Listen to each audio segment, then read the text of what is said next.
প্রথম রাউন্ডে দেখাইছিলাম যে কিভাবে কাজ করতে হয়, প্রথম রাউন্ড আর দ্বিতীয় রাউন্ডের কাজ দেখিয়েছিলাম। তো আজকে আমার দ্বিতীয় পর্ব এটা।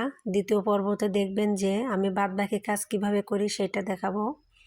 তো আমি প্রত্যেকটা ঘরে একটা করে হাফ ক্রোশিয়া দিচ্ছি। আর আপনাদের বোঝানোর জন্য আমি খুব আস্তে আস্তে দেখাচ্ছি যেন আপনারা এটা খুব ভালোভাবে বুঝতে পারেন বা তৈরি করতে আপনাদের ভালো হয় সেই জন্য। তো প্রত্যেকটা ঘরে আমি একটা করে এই পুরোটাই আমি একটা করে হাফ ক্রোশিয়া দিচ্ছি। আপনারা মনোযোগ দিয়ে দেখবেন, স্কিপ করে দেখলে কিন্তু বুঝতে পারবেন না। আর এই জুতোটা পরে এত আরামদায়ক, এত সুন্দর যে আপনি পরের বার আবার বানাতে চাইবেন। এত সুন্দর কুশি কাটার জুতোগুলো।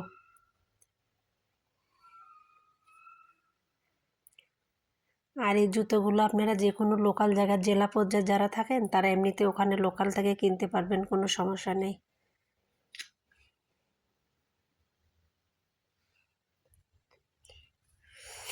আর আমি সুতো দিয়ে কাজ করতেছি। সুতোটার নাম হচ্ছে মালাইকট সুতো, কালো কালার আর সাদা কালার দিয়ে কাজ করতেছি। আপনি চাইলেও অন্য কালার সুতো দিয়েও কাজ করতে পারেন, কোনো সমস্যা নেই। কিন্তু সুতোটা মজবুত হতে হবে, শক্ত হতে হবে, যেন না ভিজলেও না ছিঁড়ে না নষ্ট হয় এরকম।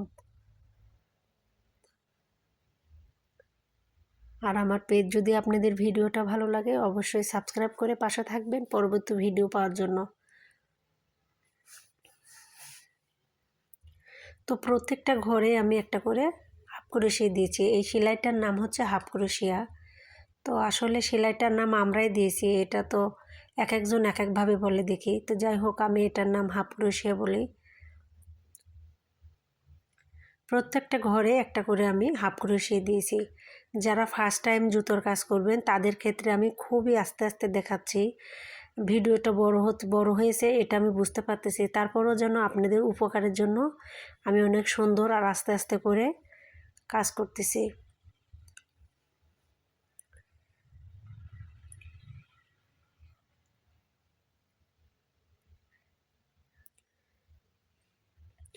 জুতোটা যখন ভিডিও করতেছি অনেক কষ্ট হচ্ছে বানাতে, তো বুঝতেই পারতেছেন যখন আপনি কোলের উপর নিয়ে কাজ করবেন তখন অনেক ইজি হবে, এত কষ্ট হবে না।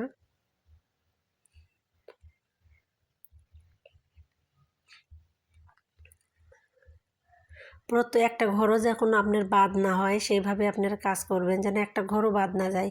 প্রত্যেকটা ঘরে একটা করে হাফ ক্রোশিয়া হবে। তো প্রত্যেকটা করে একটা করে হাফ ক্রোশিয়া হওয়ার পর 6টা ঘর যখন হয়ে যাবে তখন আপনার এখানে অফ করে দিতে হবে কাজ। দেখেন আমি 6 ঘর পর্যন্ত নিয়েছি, মাঝ বরাবর থেকে এই পাশে 3 ঘর নিয়েছি আর ওই পাশে আমি 3 ঘর নিয়েছি। তো এইভাবে আমার কাজ করতে হবে। আর এখানে কাজের শেষে অবশ্যই কোনো পিন দিয়ে আটকে নেব আমরা। এটা হচ্ছে একটা প্লাস্টিকের পিন, এটা দিয়ে একটা প্লাস্টিকের পিন দিয়ে আটকালে বেশি ভালো হয়, কারণ স্টিলের যে পিনগুলো আছে ভিতরে সুতোগুলো ঢুকে যাবে, সেই জন্য আমি এখানে প্লাস্টিকের সেফটি পিন ব্যবহার করেছি। আর দেখেন এবার প্রত্যেকবারই সুতো ঘুরিয়ে নিয়ে আনতে হবে, বারবার সুতো কাটা যাবে না।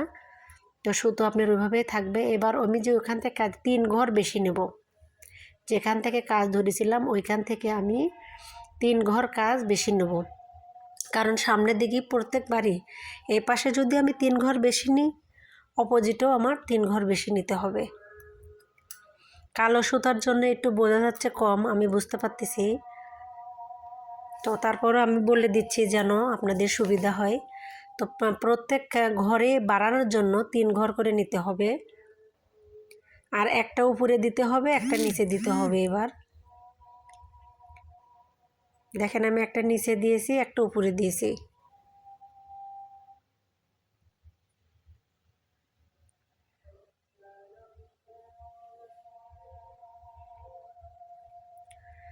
লংয়ের এক ঘর উপরে দিয়েছি, এক ঘর নিচে দিয়েছি। তো এইভাবেই হচ্ছে আমি এখন থেকে কাজ এইভাবেই হবে। দেখেন একটার উপরে দিলাম, এটার উপরে দিয়েছি, আর এইটার দেখেন নিচে দিচ্ছি।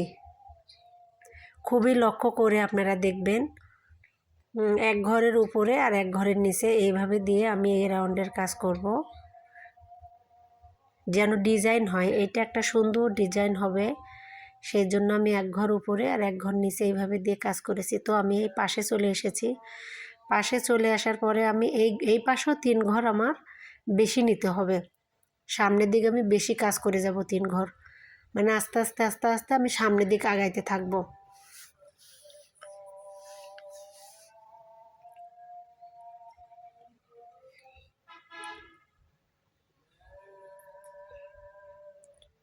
আগে পিন খোলা যাবে না, আগে যদি আমরা পিনটা খুলি তো সুতো বেরিয়ে যাবে।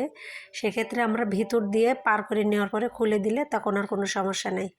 আমরা সুতোর ভিতর দিয়ে কুশি কাঁটা দিয়ে পার করে নিয়েছি। তো এই ঘরও 3 ঘর হচ্ছে, এখানে হাফ ক্রোশিয়া হবে। 3 ঘর বেশি নেব আমি এখানেও। এক ঘর দেখেন উপরে নিয়েছি, এক ঘর নিচে, এইভাবে নিলে একটা ডিজাইন তৈরি হবে। সেই জন্য আমি এক ঘর উপরে আর এক ঘর নিচে সেইভাবে নিয়েছি।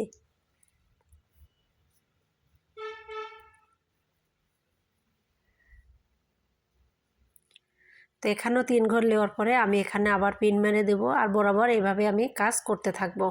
3 ঘর করে বাড়াইতে থাকবো দুই পাশেই, এভাবে সামনের দিকে আমি আগাইতে থাকবো এইভাবেই।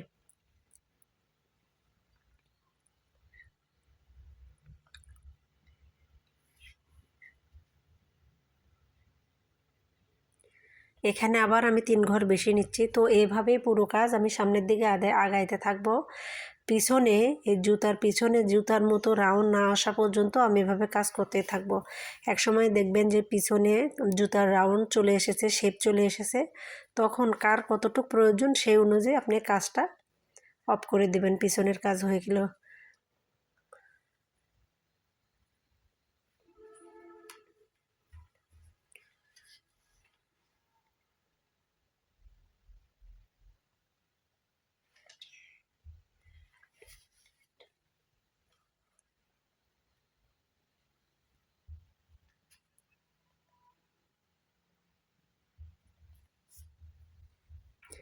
দেখেন এক ঘর আমি নিয়েছি আর এক ঘর উপরে।